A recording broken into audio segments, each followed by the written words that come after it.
हरे कृष्णा भक्तों, स्वागत है आपका आपके अपने चैनल भक्ति की शक्ति में।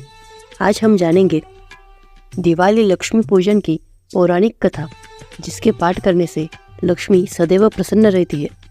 दिवाली के दिन माता लक्ष्मी और भगवान गणेश की पूजा अर्चना की जाती है।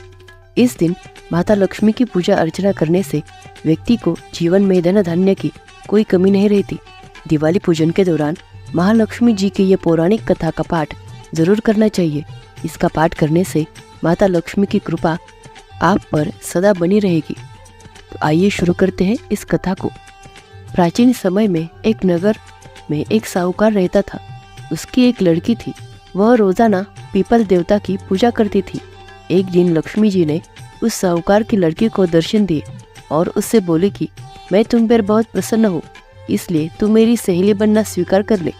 लड़की बोली, क्षमा कीजिए, मैं अपने माता पिता से पूछकर बताऊंगी। इसके बाद वह अपने माता पिता की आज्ञा प्राप्त कर श्री लक्ष्मी जी की सहेली बन गई।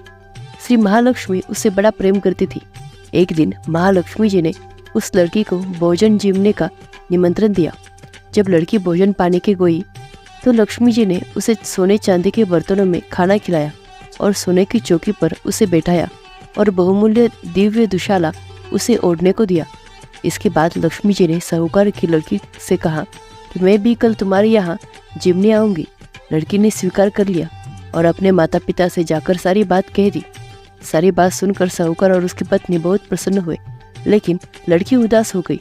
लड़की का उदास चेहरा देखकर उसके माता पिता ने कारण पूछने पर उसने अपने पिता को बताया कि लक्ष्मी जी का वैभव बहुत बड़ा है, मैं उन्हें कैसे संतुष्ट कर सकूंगी। उसके पिता ने कहा कि बेटी, गोबर से पृथ्वी को लीप कर जैसा भी बन पाए उन्हें रूखा सूखा श्रद्धा और प्रेम से खिला देना। यह बात पिता के कहने भी न पाया कि सहसा एक चील मंडराती हुई आई और किसी रानी का नौलखा हार वहीं डाल गई। यह देखकर साहूकार की लड़की बहुत प्रसन्न हो गई और उसने उस हार को हाथ थाल में रखकर बहुत बढ़िया दुशाला से ढककर रख दिया। तब श्री गणेश और महालक्ष्मी जी वहां आ गए। लड़की ने उन्हें सोने की चौकी पर बैठने को कहा। इस पर श्री महालक्ष्मी जी ने कहा कि इस पर तो राजा रानी बैठते हैं, हम कैसे बैठे। बहुत आग्रह करने पर महालक्ष्मी जी और गणेश जी ने बड़े प्रेम से भोजन किया। लक्ष्मी जी और गणेश जी ने पदार्पण करते ही साहूकार का घर सुख संपत्तियों से भर गया।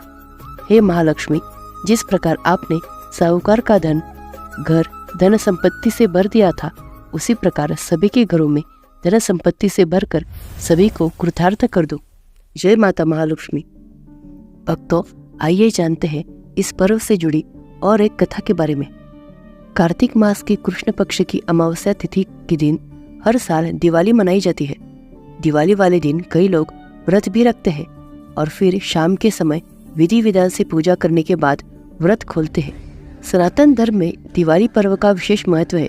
यह पर्व हर साल कार्तिक मास की कृष्ण पक्ष की अमावस्या तिथि के दिन मनाया जाता है। मान्यता है इस दिन धन की देवी माँ लक्ष्मी धरती पर विचरण करने आती है।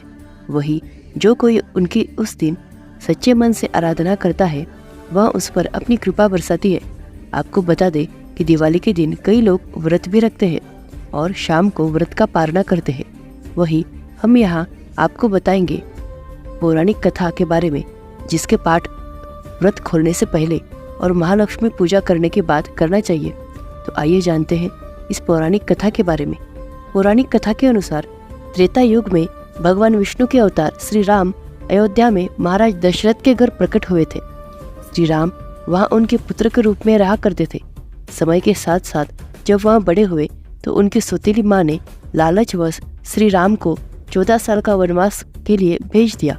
अपनी माता की आज्ञा मानकर वह 14 साल के लिए वनवास चले गए। उनके साथ देवी सीता और भाई लक्ष्मण भी गए। अयोध्यावासी श्री राम से अत्यंत प्रेम किया करते थे।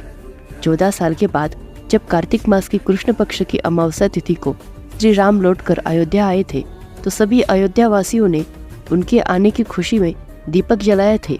तभी से ही दिवाली मनाने की परंपरा चली आ रही है। एक अन्य कथा के अनुसार समुद्र मंथन के दौरान कार्तिक मास की कृष्ण पक्ष की अमावस्या तिथि को माता लक्ष्मी समुद्र से प्रकट हुई थी, इसलिए इस दिन को दिवाली के रूप में मनाया जाता है।